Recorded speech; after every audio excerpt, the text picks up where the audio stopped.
بسم الله الرحمن الرحيم. اللهم صل وسلم وبارك على سيدنا محمد وعلى آله وصحبه وسلم. فيديو النهاردة هتكلم فيه معاكم عن علاج للخنفرة أو الطمشة أو صوت الضفادع اللي بيكون موجود في الفراخ البيضاء.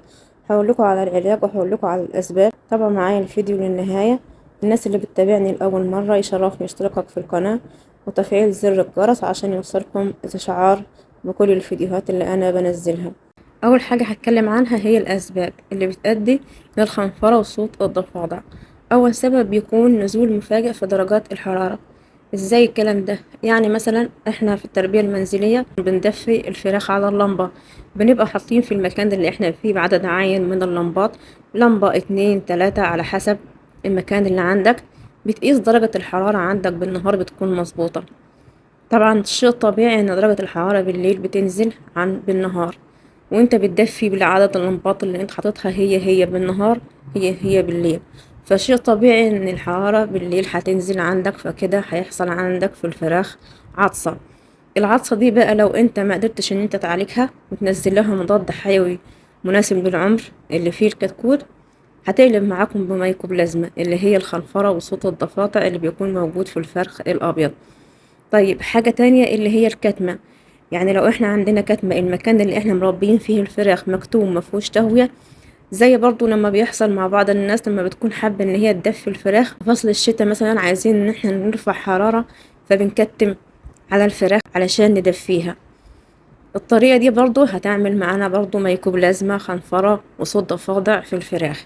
حد بقى هيجي يقول له يعني انا لو كتمت على الفراخ هيحصل عندي ميكوبلازما، لو انا هويت الفراخ هيحصل عندي ميكوبلازما، طب انا اتصرف ازاي؟ نعمل ايه علشان نقدر نوفق ما بين التهوية وما بين الحرارة؟ المطلوب مني ان انا اهوي وفي نفس الوقت المطلوب مني ان انا ارفع درجة الحرارة. طيب ازاي؟ اول حاجة هنفتح التهوية في المكان اللي احنا بنربي فيه الفراخ. لو احنا مثلا في فصل الشتاء هنبتدي ان احنا نسيب في الاول كده في البداية فتحة صغيرة، ومع الوقت الفتحة دي كل ما الفراخ هتكبر في العمر كل ما احنا هنزود الفتحة دي.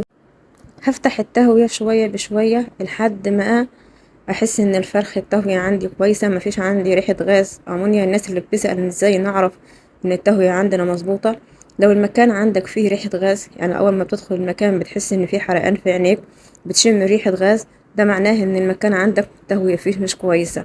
لو الفرخ بينهك بيتنفس من بقه، ده معناه ان التهوية عندنا مش كويسة. هنفتح التهوية المناسبة بحيث ان الفرخ ما يبقاش بينهك، بحيث ان ما يبقاش عندنا ريحة غاز أمونيا موجودة في المكان. طيب بالنسبة بقى للتدفية، على حسب التهوية اللي انت فاتحها، على حسب الحرارة عندك.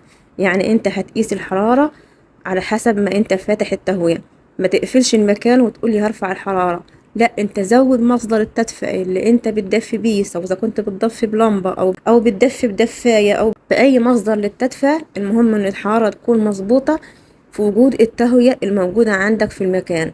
مش هروح اقفل المكان اللي بيدخل هواء للفراخ واقول ان انا كده دفيت الفراخ، ده اكبر غلط. خلاصة الكلام ان لو الحرارة نزلت عند الفراخ بصورة مفاجئة هيحصل عندنا خنفرة. لو كتمنا المكان على الفراخ برضه هيحصل عندنا خنفرة. طيب العلاج ايه؟ اول حاجة لازم هننزل مضاد حيوي.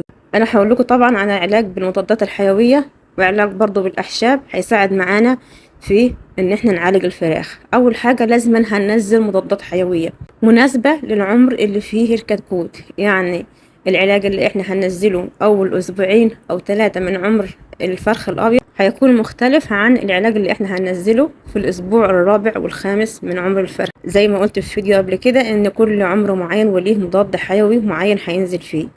هننزل المضاد الحيوي 3 ايام ورا بعض.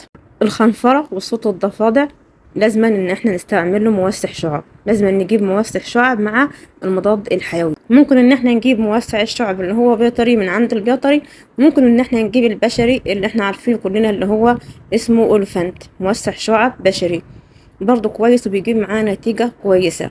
موسع الشعب ده هينزل 8 ساعات في اليوم. برضو المضاد الحيوي هينزل 8 ساعات في اليوم.